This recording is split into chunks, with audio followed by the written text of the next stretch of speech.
our parents suffer of like alcoholism and long-term endurance marriages or divorces or high blood pressure.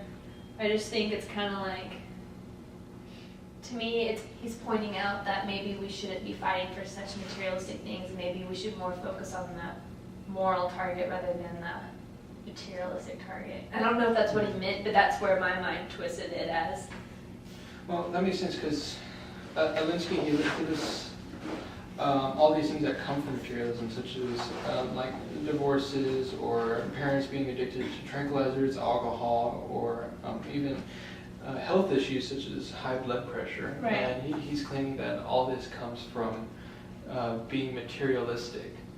And I think, again, I'm going to use this phrase, the Western world, because the Eastern world is completely different in terms of materialism. I mean, they understand their possessions not as actual objects that we own, but rather, I guess, non-material things such as like family or love. Right. See, I feel like those fall more into the moral category than materialistic. But to me, he was just giving a connotation that maybe we have it all wrong striving for materialistic. Maybe we should start striving for more of our moral issues rather than what's mine. Right. Does that make right. sense? That makes sense. Well, let me think where they're going with that. I'm sorry. No, it's okay.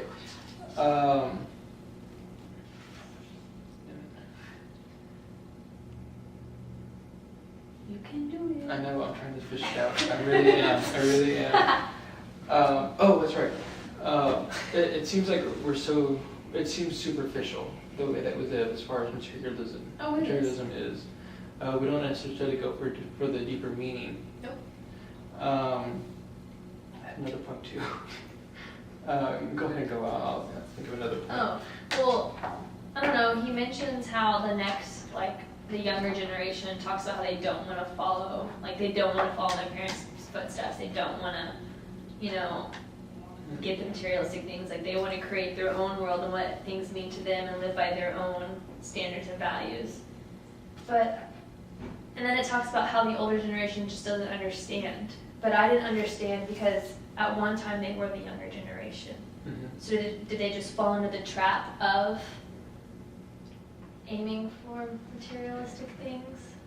Does that make sense? I think. Like, at one time they were the younger generation. So at one time, does this book apply to all generations? Because at one time, our parents were young and they were, I don't want to live in my parents' footsteps. Right. But then whenever we get older, we always turn to the point where like, oh my God, I am my mother. Yeah, I'm going to say you're bringing up 2 points. You're bringing up that because the way your parents raise you, you're inevitably gonna be like them. Right. But you're also bringing up the point that, well, at least how I understand it, is that materialism is conceptually easier to understand. Because if you, say for example, if your parent is lecturing you on what is right and what is wrong, it's hard to understand that there's a lot of gray area. So it's not easy. And even like philosophers today, even I'm thinking of psychology. Well, wouldn't you think of science? No. Well, whatever. Well, I'm thinking when we study ethics in psychology and code of ethics, there's a lot of gray area. It's not cut and dry. And so that makes it very difficult to say this is right, this is wrong. Right. And so if you're thinking about the youth, how do you explain that? How do you explain gray area to, say, for example, like a preteen or something like that? So I think it was easy for them to fall into like the materialistic trap. Right. Because it's easy. I have a cell phone, it's right here, it's mine, and that's all there is to it. So I guess they didn't necessarily set up the goal of I'm going to be materialistic. I think it just happened that way. Do you think he focuses on the younger generation as being radicals because we have, like, why do you think he focuses on the younger generation to enforce change and to fight for our morals and stuff? I think it's easier for us to imagine change because everything's new, right? Nothing. Yeah. It seems like nothing's set in stone. I mean, even for our own careers, for example, like. You can be anything you want to be. Exactly. Bullshit. We cannot. Well, I mean, like I'm thinking like, I know you hate when I bring up psychology, but it's gonna happen. I know. I'm thinking like right now I want to be a clinical psychologist. Well, that's what I want to be, but it could end up that I'm going to be a social psychologist or something like that. And Right. it's not set in stone. So like everything's malleable, everything is able to change.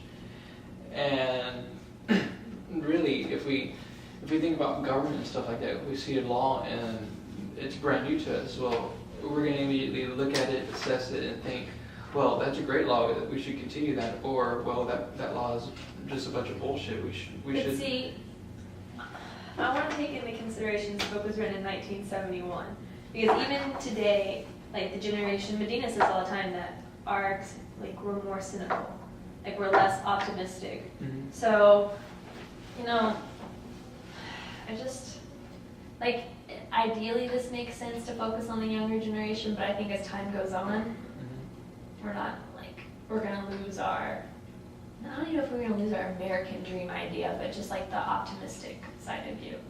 Because this is written like 40 years ago.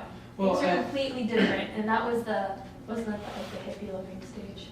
Well, I don't even know, because even the hippies today they're not necessarily still like, hey, everything's going to be okay.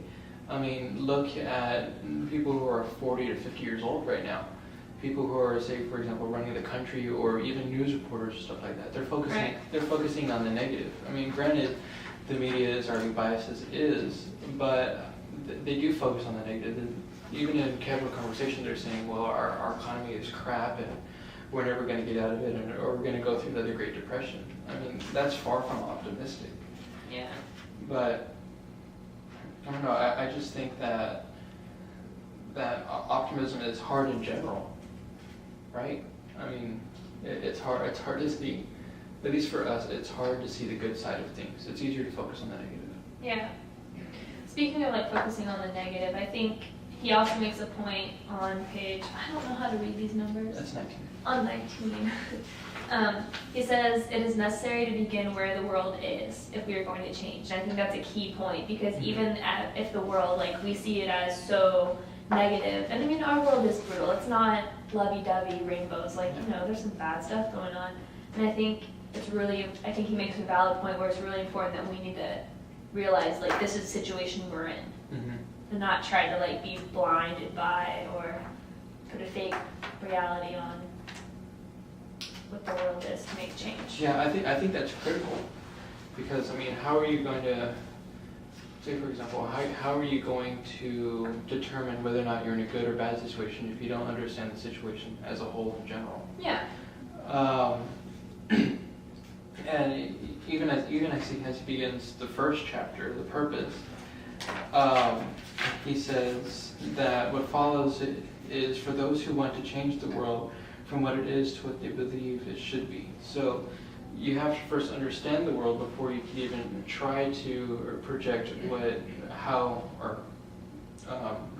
trying to rephrase it. I'm not trying to say the phrase, what it should be, or how you want it to be, what your ideal situation is for the future, for you to change it.